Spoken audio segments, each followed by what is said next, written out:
never smelt before, but it was familiar, if that makes any sense at all.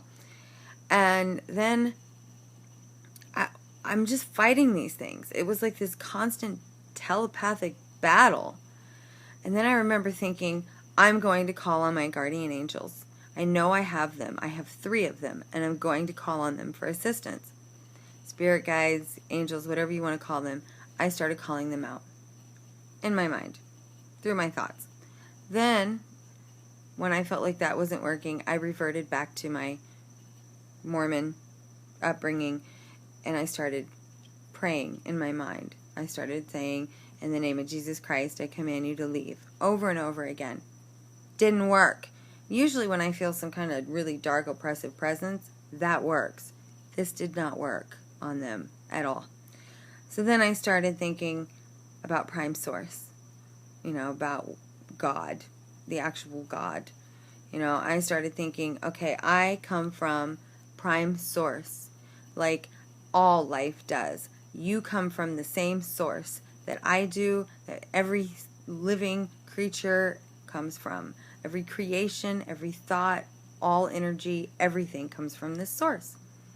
So I started calling this out. I just started saying, you do not have the right to do this to me. I claim this vessel. It belongs to me. I have authority over this vessel, and you do not. As Prime Source, I'm going to, and I was thinking this out loud, I'm going to tap in to the energy and the creation of Prime Source. I'm going to tap into the light, and I'm going to tap into that light until I am able to make you go away. And so I started begging for the light, demanding the light, calling on the light, calling on my guardian angels, calling on God, calling on Jesus, calling on my dad. My dad passed away several years ago. I was calling on anything and everything in my mind that I could possibly think of, including myself. I was telling myself, come on, my name's Rachel, by the way. You can do this. You're strong. You can do this. Overcome this. Do not fear them. I knew that the more afraid I would become, the stronger they would become. Like they were feeding off of that negative energy of fear. So I started telling myself, don't be afraid. Don't be afraid. Stand up to them. They do not let them treat you like a lab rat or a piece of meat or cattle. You are an enlightened human being. You deserve better than this. I was saying things telepathically in my mind to these beings. I refuse to have contact with the lower astral realm, and that is where you were from. And you need to go back there. You need to leave me alone. Well, yes, I was able to move a little bit more. I was able to keep my eyes open better, but it still did not make them go away. Then all of a sudden I heard them communicating with one another, and one of them thought the weirdest thing. He thought, she's awake. And I knew he didn't mean, or she didn't mean, she's awake as in I'm awake, like my eyes are open, physically awake. I knew he meant she's awake as in spiritually awake, like third eye awake, like she's starting to discover what she's capable of and who she is. Then I heard another one think, yeah, well, a lot of them are doing this now. This is happening a lot. We still have to do what we came here to do. We have a mission to complete. We have a job to do, basically. And we have to do this. So if she's awake, oh well, she's awake. And then I heard another one think, we'll just erase her memory over time. We'll just erase her thoughts, her memory. We'll make this go away. Oh, I knew there was at least 4 of them, maybe more, because I could hear them telepathically communicating with one another. And I was communicating, trying to, with them, but to push them away. Because I knew if I just tried to ignore them, and I tried that too, that would actually make them stronger. I had to call them out. I had to let them know that I was aware of them and that they did not have permission to do whatever they were trying to do, and they needed to go away. None of that worked. None of it was efficient enough to make them leave. They were there, and they weren't going to leave until they came here to do whatever it was they were going to do. They weren't going to stop. So I continued to battle them, and then there was this weird feeling that came over me out of nowhere, and it was like I automatically thought and felt, it's okay. Just let them do whatever they're going to do. It's fine. You'll be fine. They're not going to hurt you. It's fine. You know, they're not your friends, but they're not here to hurt you. They don't want to kill you. You know, they just need to know something about you. And so I actually, for a moment, I don't know how long it was. It could have been 4 minutes. It could have been an hour. I don't know. For an instant, I gave into that thought. Just for an instant. And the next thing I knew, it was completely pitch black. Like, couldn't see your hand in front of your face, pitch black. But I could feel myself, like this pressure of being... It was like, here's my body, and then all of a sudden, I was like, and I was on my side, I was like, just like that. I mean, in an instant, bam. But I felt it. I almost felt like if I was able to turn and look down, if it wasn't so dark, I would have seen my bed. It was terrifying, but soothing at the same time. Like I was being drugged. So weird. Kind of like when you have a procedure done or something, or surgery, and they don't completely knock you out, but they kind of put you in a twilight sleep where you're awake, but you're not awake. You're like in and out of it, but you're really relaxed and you're calm and it's all cool. That's how I felt. Like I was high, but I was still aware that logically that what was happening, that I was being controlled. My thoughts were being controlled. And I was being duped into thinking that, oh, relax, this is fine, just go with it. I knew that I shouldn't have done that, and I knew that I was being controlled. And it was the most uncomfortable feeling. Worse than having an itch you can't scratch, you know. It was way worse than that. It was just this unnerving, not comfortable in my skin moment. Okay, so then I feel myself being pulled or pushed. I don't know. But I was going in the direction like this of where my feet would be. I was going that way. Straight ahead. But I was laying down. I couldn't tell if I was actually on a table or if I was just floating in the air. I don't know.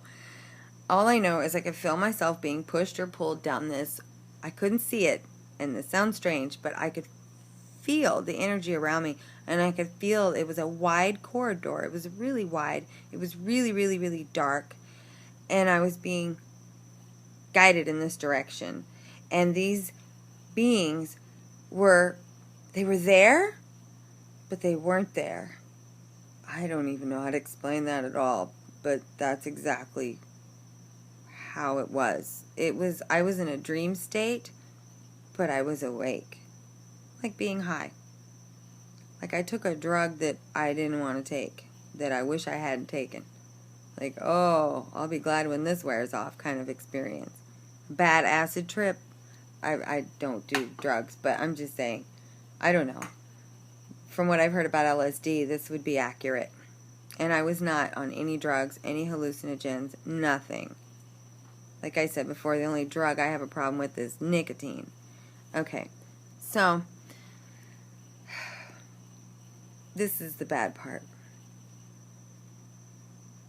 The smell. I smelled things. Something. It was familiar, but it was a smell that I have never smelled before here. I don't know of any substance that smells like that. The best analogy that I can come up with or comparison to this smell would be, you know that snot stuff that you get out of like the quarter machines when you were a kid, the slime? You know, kids, they smell stuff, and I'm like that. I smell everything. I don't know why I do that. I do. I'll smell my fingers. I smell everything I pick up. I feel like I gotta smell it. I don't know why, unless it's doo-doo. But why would I pick up doo-doo? Okay, so anyway, that kind of a smell mixed with like the smell of, oh, how do I explain this? Like a chemical smell. Like something you'd smell in a hospital. Like a hospital type smell. Like some kind of hospital chemical smell. Surgical lubricant type smell. It was strange. And it felt like it was all around me. It wasn't on me. I couldn't feel it or anything, but I could feel it around me. I don't know how to explain that at all. I know that makes no sense, but I could feel this stuff all around me, and I could smell it. I couldn't physically feel it. It was not that kind of a feel. It was like an emotional feel. So anyway,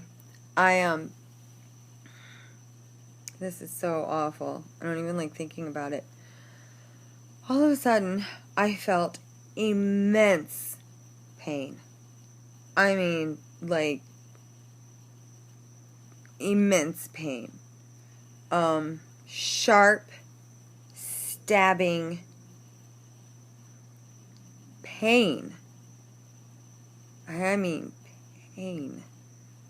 And I couldn't move. I couldn't scream. I couldn't cry. I couldn't do anything about it. I wanted to roll over my side and hunch over, but I couldn't. Oh, it was awful. And it was this like a hollow instrument type needle thing, very quickly jabbed into my sides. It was like they were coming at me from all different directions, my sides, and then my stomach, and then my pelvic area. That was really, really bad. And then, excuse me. And then I felt just immense pain. I don't know how to explain it. I've had physical pain before, but this, it was quick, it was sharp, and it was over like that. But it was intense. Very intense. And at that moment, I knew that this was real. But part of my brain still didn't want to believe that. Because I remember thinking, can you feel actual physical pain like that in a dream? I mean, like, holy crap, pain like that? I don't know. I never have before. I've never felt pain in a dream. You know, not actual, like, no. So anyway, this is where the cat comes in. I open my eyes. Because the whole time, I mean, I was opening my eyes and I was kind of looking around, but I wasn't looking around. I was afraid to look around. And I did see these things. And I wish I hadn't. I wish I hadn't looked at them. I wish I hadn't seen them. Oh my God, I wish I had seen them. I don't think I'm ever going to be able to feel comfortable falling asleep again. I know what I saw, and I wish I hadn't looked at these freaking things, but I did. Briefly. And when I did, I looked away, and I thought to myself, don't look at them again. Don't look at them again. So I didn't. Anyway, I looked straight ahead, because I don't know, like heard something, felt something, and about 10 feet away from me, I saw my cat. He just walked over and was like right there and like 10 feet away from me, in front of me. He kind of was sideways. He turned and looked at me. His tail did this, and he kind of tilted his head.